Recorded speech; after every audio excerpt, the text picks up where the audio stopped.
நீங்கள் கேட்கவிருப்பது ஜலதீபம். எழுதியவர் சாண்டில்யன்.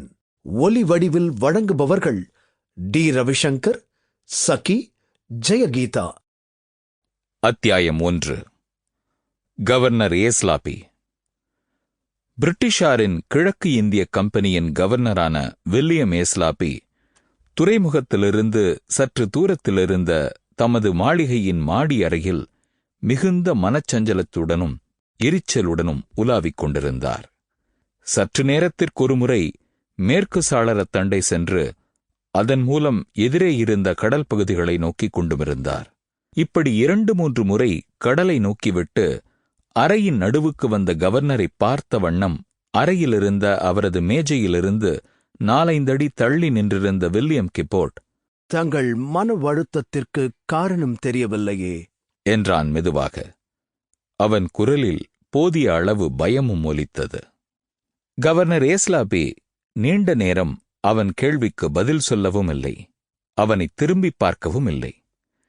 துறைமுகத்தில் நின்றிருந்த கிரந்தாம், சாமர்ஸ் என்ற கப்பல்களை மட்டுமே ஊன்றி ஊன்றி பார்த்தார். பிறகு ஏதோ நினைத்துக் கொண்டு, என்ன சொன்னாய் கிஃபர்ட் என்று வினவினார். தங்கள் மன வருத்தத்திற்கு காரணம் தெரியவில்லை என்று சொன்னேன் என்று மீண்டுமொரு முறை தான் கூறியதை திருப்பிச் சொன்னான் கிப்போர்ட்.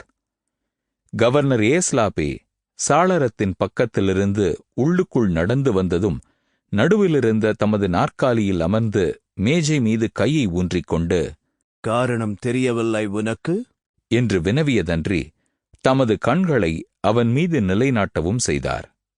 கவர்னர் ஏஸ்லாபி நல்ல உயரமும் பருமனுமாயிருந்ததன்றி அவர் பார்வையில் தீட்சண்யமும் தீர்க்காலோசனையும் இருந்தது.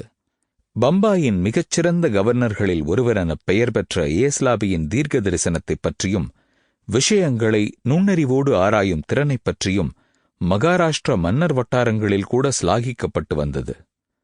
அவருடன் அலுவல் புரிந்த வெள்ளைக்காரர்கள், இந்தியர்கள் அனைவருமே அவரை மதித்து வந்தனர். கனோஜி ஆங்கரே கூட அவரிடத்தில் சற்று எச்சரிக்கையுடன் நடந்து வந்தார். கவர்னரின் பார்வைக்கும் பேச்சுக்கும் எப்பொழுதும் ஒரு பொருள் உண்டு என்று எல்லோரும் கருதி வந்தனர். ஆகவே அவர் கிப்போர்ட்டின் கேள்வியை திருப்பி அவனை உற்று பார்த்ததும் கிப்போர்ட் சிறிது சலனமே அடைந்தான்.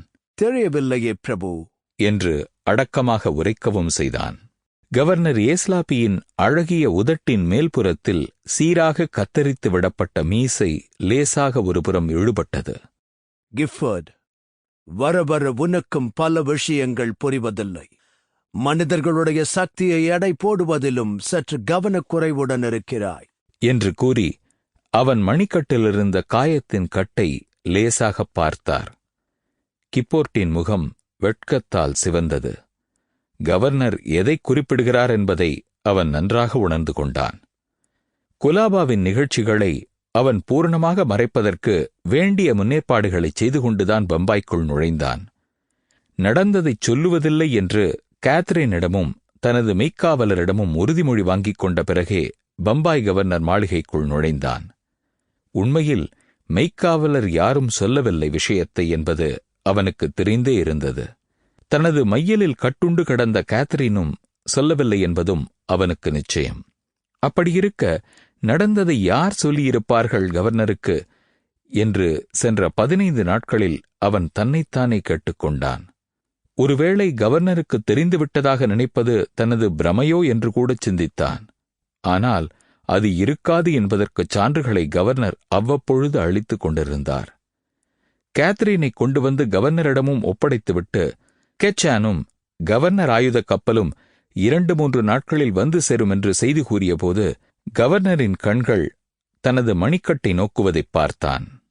அந்த காயத்துக்கு காரணம் கேட்கவில்லை கவர்னர். கேத்ரினை ஏற்றுக்கொண்டு அவள் தமது மாளிகையில் தங்க இடமளித்தார்.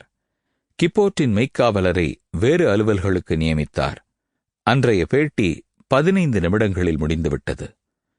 அன்றைக்குப் பிறகு பல நாட்கள் கவர்னரைச் சந்தித்த போதெல்லாம் அவர் பேச்சு மிக இடக்காயிருப்பதை கவனித்தான் கிப்போர்ட். குலாபா நிகழ்ச்சிகளை Sample complete. Ready to continue?